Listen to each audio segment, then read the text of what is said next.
Di ba? Teenager style. Mapapadalas po ngayon medyo ang outdoor activities po natin ngayon. Hello. Mabuhay! Magandang araw po mga kabayan, po sa Pinilakan Lakbay. Ngayon po ay medyo nakakalungkot po. Siyempre may isang negosyo po na naman dito na magsasara. At siyempre halos na ibang tindi niya magamit sa shop kaysa ibenta niya matagal, iba pinamimigay na lang po. Tapos iba, halos minus 80% po lahat. Opo. Kalungkot po pag mga ganong mga balita. Diba? Gano'n po sila kapag yung business nila po profitable. Sinasadang po nila kaysa magsakripisyo po sila. Tara, samahan po ninyo ako. Ang temperature po ngayon ay plus 20. O diba? Napaka-warm. Naka-jacket po tama-tama kasi medyo bahangin. Sarap pakinggan ng mga huni ng ibon. Kesa naman yung mga tinig ibon na nagkakalat sa mga daan na mapuro kabusik na ng kinakalat. Diba? Ay nako, di ba napakalinis? Dito po ang mga daan talagang maayos. Kasi kapag hindi po maayos, mga 5 pa lang po magreklamo kung may sira o may maaksidente, sasagutin po yun ng city. O di ba? Hindi yung halos buong barangay na nagre-reklamo patigasin pa rin ang mukha bago ayos yung kalsada, di ba? Minsan yung kalsada buko pa tinitibag na kasi malapit na election. Ito po yung area. Doon, yung paborito ko mukha na ng mushroom. Dito po sa malapit sa tinitirahan ko. Yung malaking mushroom na nakuha natin doon sa banda roon. Diba? Tingnan nyo po yung mga gilid ng daan. Wala po mga plastic, balat ng candy. Mga wala ditong matitigas ang bungo. Mga barubal. Naku, talaga may nakagigil na gano'n, diba? Kikita ng malinis, magkakalat pa. Maraming turuan yung mga anak na hindi magkalat sa tabi. Sa bagay, iba naman kasi mga bruha dyan, pakalat-kalat sa harap ng tindahan, makakuha na ng mga latest na mga ewan ko, mga marites na mga impacta na siya. O diba, paano pa matututo yung mga anak nila sa bayan? Ay nako, sana ganito rin po sa Pilipinas. Sorry, nagkakaroon po minsan ng comparison. Yung kahit saan ka pumunta, kahit anong oras, safe ka. Ay naku. Tapos mamamonitor dito kung saan ka huling pumunta dahil dun sa telepono mo. Kasi nakaregister yung SIM card mo sa pangalan mo. Pwede detect nila kung saan ka huling pumunta. Tapos may insurance. Automatic. Ay. Tapos pag walang trabaho, may suporta ng gobyerno, libre pag-aaral.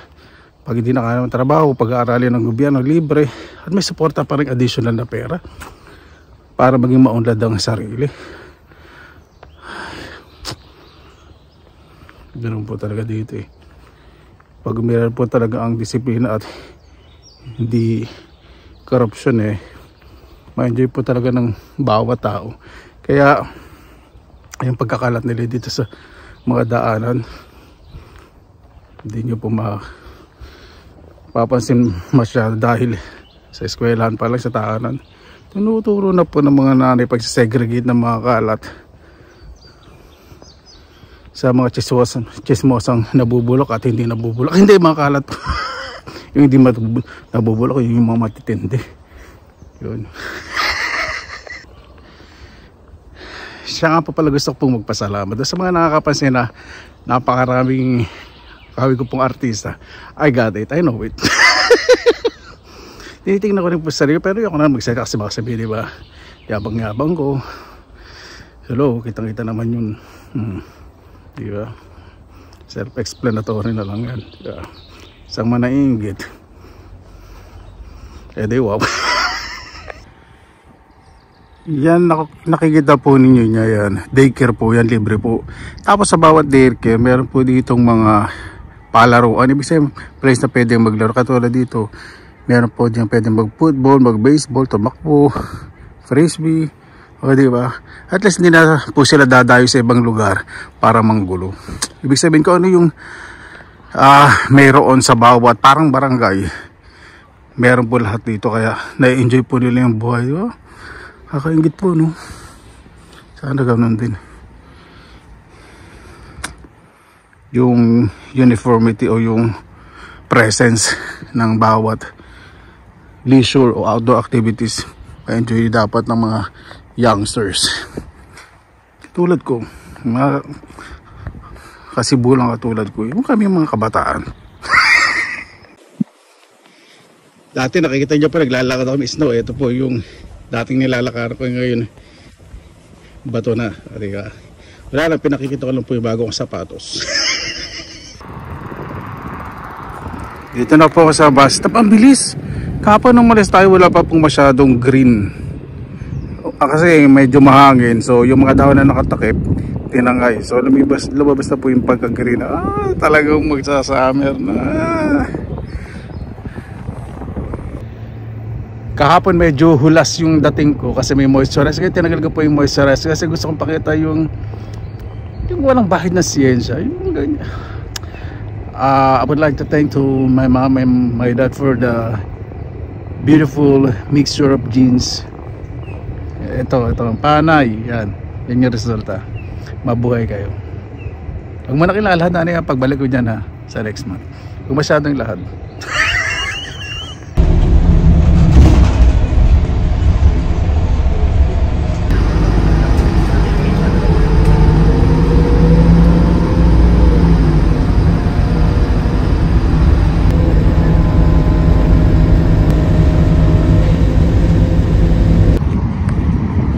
Yung stream po na yan, dito na po tayo sa city center. Malinis po yan kasi syempre natutunaw po yung yellow. So pati mga dumi sa ground pupunta po dyan. Pero malinis po yan, wala pong mga basura. Ayan, dito na po. Ibig sabihin po ng law community. Ibig sabihin for shutting down. Ito na po yung tindahan. Medyo tago pala sa city center. Hindi ko po alam kung ano mangyari, bakit pagtapos yung contract. Siyempre hindi na makikita ito ulit sa Marites. Tatingnan naman natin sa loob.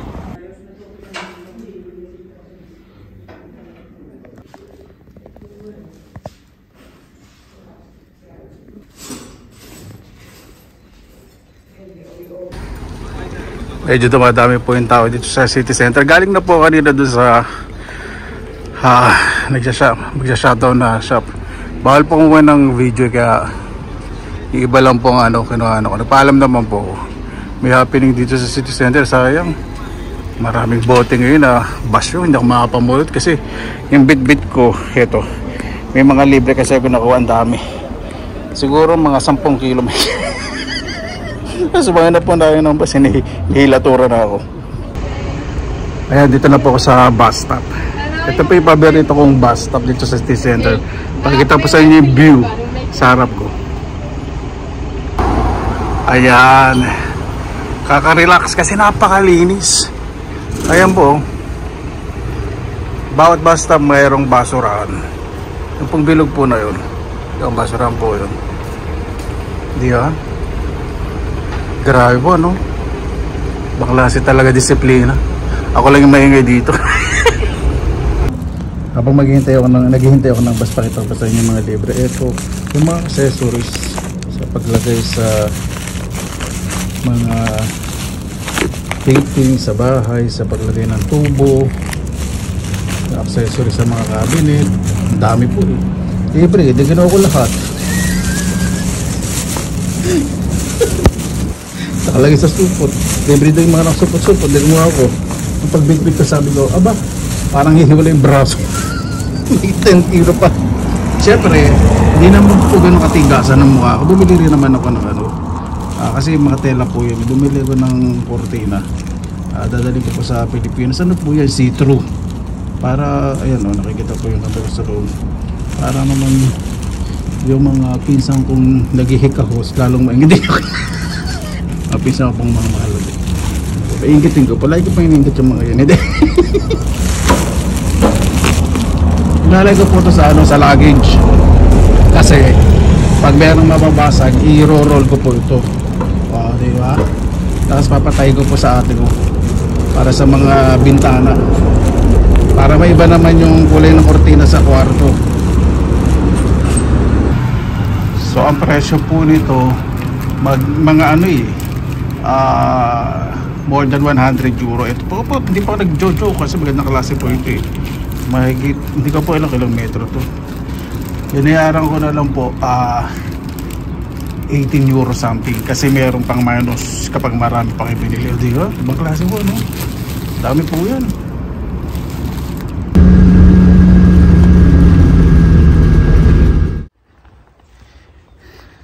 Ayan. Takot pa sa inyo dala ko. Ayan. Higit 10 kilo. Tinadahan-dahan ko po lakad ko. Baka mamaya bigla na lang ako ditong bumulag dati matay na. Ito nga naman po itong dinadaanan ko, di ba? Para sang moving wrong turn. Tapos sa winter gusto niya pa ako maglakad dito. Gusto na talaga ako masiraan ng bait, ano? Medyo nagdidalo pala yung ngipin ko. Minom po kasi ako ng tsa eh. Saka nag-dessert ako sa city center. Hindi ko na po na ng video, napakarami ako kasi baka may magreklamo. Pero po talaga na nagre-reklamo, baka kala nila eh. Artist tayo na dating nila, kala nila sila kinukuha ng mga ganun. Ayan. Ano na lang po. Konting-konti na lang. Konting-konti na lang. Babagsak ng magandang katapos. Hindi. Kaya paglakad dito eh, lalo na pagsabi, kailangan may dala akong tubig bago ako makarating sa bahay eh. Siguradong nabawasan na yung bahay kanin ko ng mga 200 grams. Kuya, bakit kaya naman mababawasan ng 200 grams? Kaya naglalakad ka lang naman. Naknaka mo, hindi ka talaga nag-isip bro ka, no? Hindi ka ba maihi at matatais pag sa layo na tinitira ko bago makapunta ng basta. Sana naman lang may kamaritesa ka dito habang naglalakad, di ba? O puro huni ng ibon lang marinig mo, saka yung aking well modulated na voice. Yung pong bakod po na yan, hindi po yung bakod sa gubat. Nasa gitna na kagubatan para sa mga aso. O di ba? Libre po yung takbuhan ng mga aso. Yan. O di ba? Pati mga aso talaga eh. Binibigyan nila ng importansya. Siyempre, dito kasi ang mga pet considered as family. Ako ayoko pong mag-alaga ng aso. Naku, ang sakit po sa dibdib ng pakiramdam kapag nawalan po. Kasi pag alaga po ako, yung attachment sa puso't isipan ko na hirap pong maka-move on.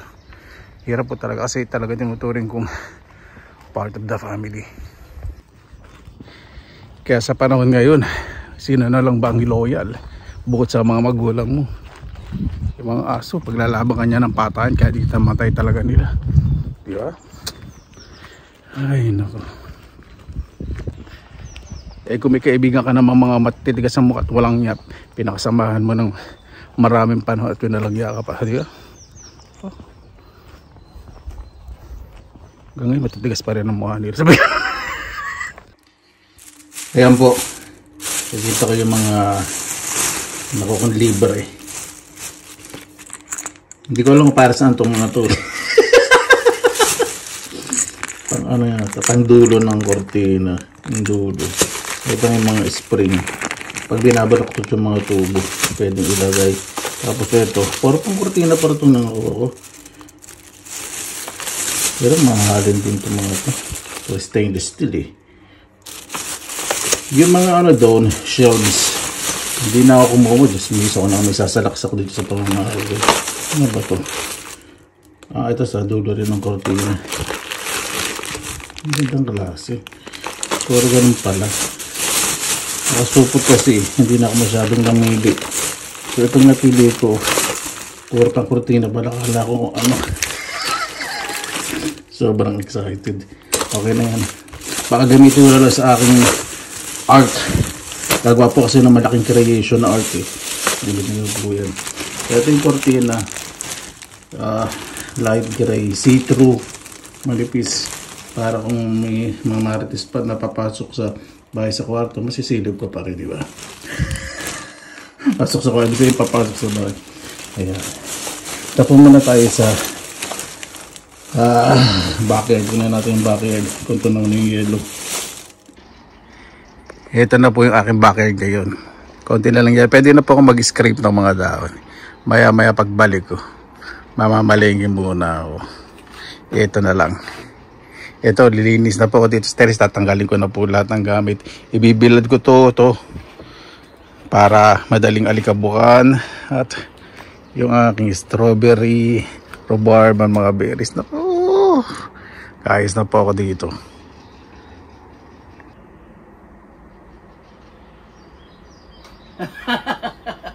Diba? Viva Max, baka naman.